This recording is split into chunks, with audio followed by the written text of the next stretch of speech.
మేడిపల్లిలో engineering విద్యార్థి ఆత్మహత్య కలకలం రేపుతోంది. హాస్టల్లో ఉరివేసుకుని బలవన్మరణానికి పాల్పడ్డాడు బీటెక్ విద్యార్థి జాతవ్ సాయితేజ. సీనియర్ల వేధింపులు తట్టుకోలేక ఆత్మహత్య చేసుకున్నాడు. సాయితేజ స్వస్థలం ఆదిలాబాద్ జిల్లా ఉట్నూరు.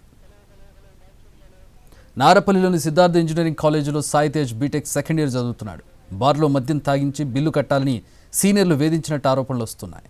సీనియర్ల ర్యాగింగ్తోనే ఆత్మహత్య చేసుకున్నాడంటున్నారు అతని స్నేహితులు. సాయితేజ మృతదేహాన్ని గాంధీ మార్చురికి తరలించారు. ఆత్మహత్యపై ఇన్వెస్టిగేట్ చేస్తున్నారు.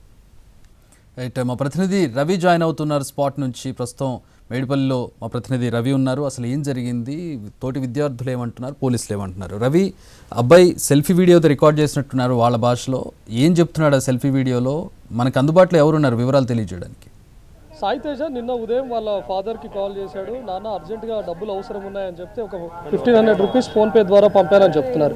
కానీ ఈవినింగ్ ఒకసారిగా 8:30 ఆ టైంలో ఒక వీడియోని పంపించాడు. అందులో నాన్న నన్ను సీనియర్స్ వేధిస్తున్నారు, నా పైన దాడి చేశారు, నన్ను కొట్టారు, నేను ఆత్మహత్య చేసుకుంటున్నాను అని చెప్పి కేవలం వీడియో మాత్రమే పంపించాడు.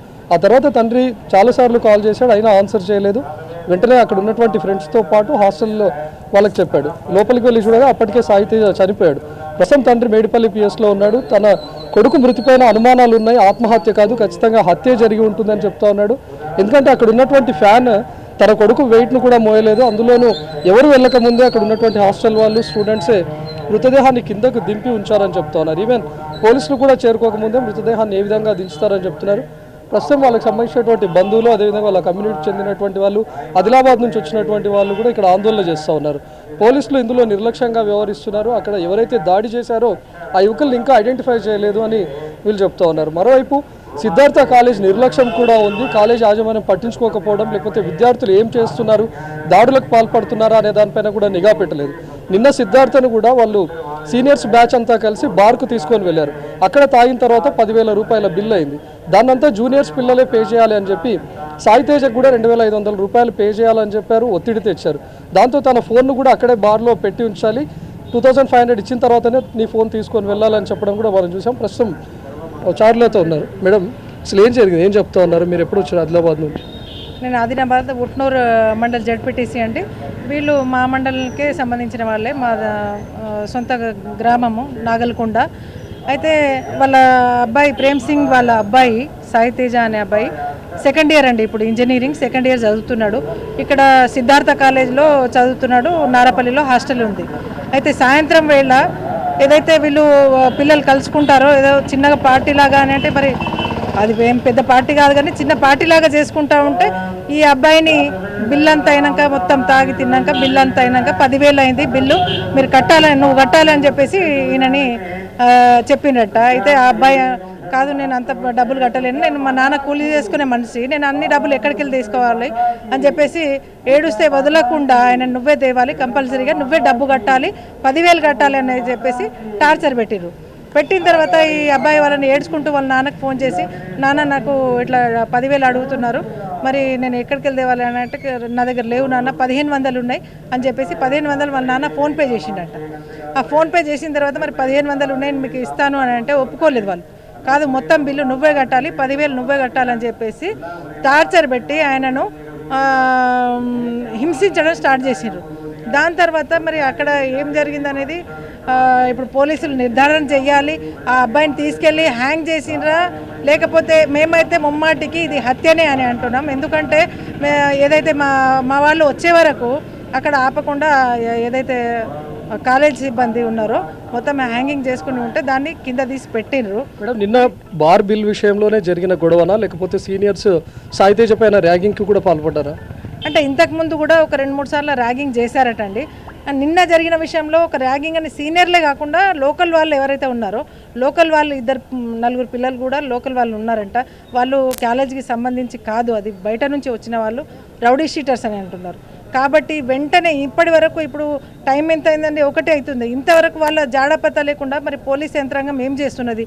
నిన్న సాయంత్రం నుంచి నిన్న రాత్రి 200 మంది పిల్లలు అక్కడ చేసుకుని మొత్తం గొడవ హంగామా జరుగుతూ ఉంటే ఇప్పటి వరకు వాళ్ళని పట్టుకోలేదు, ఇంకా వాళ్ళను తీసుకురావడం కానీ వాళ్ళని ప్రశ్నించడం కానీ అలాంటిది ఏం చేయలేదండి పోలీసులు. మేము చేస్తాము, మీరు హాయిగా ఉండండి, మీరు మీకు న్యాయం చేస్తామని అంటున్నారు తప్ప వెంటనే రియాక్షన్ అయితే జరగట్లేదని మేము అంటున్నాం. అంటే ఈ చదువుకునే పిల్లలు, అందులోనూ ఇంజనీరింగ్ సెకండ్ ఇయర్ పిల్లలకి రౌడీ మూకలతో ఏం పని? అసలు కాలేజ్ యాజమాన్యం కూడా అక్కడ పట్టించుకోవట్లేదా?